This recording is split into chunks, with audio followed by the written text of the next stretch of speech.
হেমতাবাদ সদর এলাকার দখল উচ্ছেদ করতে গতকালকেই চরম হুঁশিয়ারি দিয়েছিলেন হেমতাবাদের বিডিও বিশ্বজিৎ দত্ত। সেই নির্দেশ মেনে হেমতাবাদ সদর এলাকায় নিজেদের উদ্যোগে চলছে ভাঙচুর। নির্দেশ মানল বিজেপি নেতৃত্ব। মঙ্গলবার সকালে দলীয় কার্যালয়ের বারান্দা ভাঙতে দেখা যায় বিজেপিকে।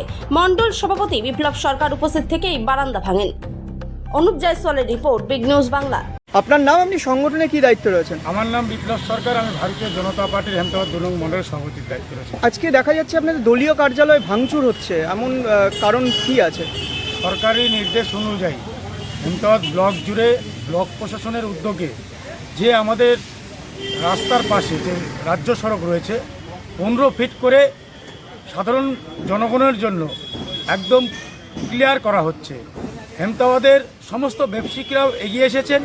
তার পাশাপাশি আমরা আমাদের দলীয় কার্যালয়ের বারান্দাটি ওই 15 ফিটের মধ্যে পড়ে গেছে, সেই দলীয় কার্যালয়ের বারান্দা আমরা নিজেরাই সরিয়ে নিলাম। সেক্ষেত্রে তো অনেকটাই সমস্যা হবে, যে এখন আপনারা শাসক দল।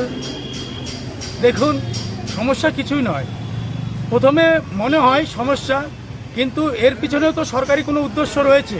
যে হেমতাবাদের যে যানজট, হেমতাবাদে এই ফুটপাত দখল করার ফলে যেভাবে অ্যাক্সিডেন্ট হচ্ছে এবং হেমতাবাদে বিভিন্ন সময়ে একটি অ্যাম্বুলেন্স নিয়ে যেতে অনেক সময় লেগে যাচ্ছে। তো ফুটপাত যদি পরিষ্কার থাকে তাহলে সকলের উপকার হবে। সময়তে একটু কষ্ট হচ্ছে। আর যে সমস্ত দোকান উচ্ছেদ হচ্ছে সরকারিভাবে, আমাদের বিডিও সাহেব এবং আমাদের যারা প্রশাসনিক দায়িত্বে রয়েছে তারা ভাববেন দোকানদারদের পুনর্বাসন করবার জন্য।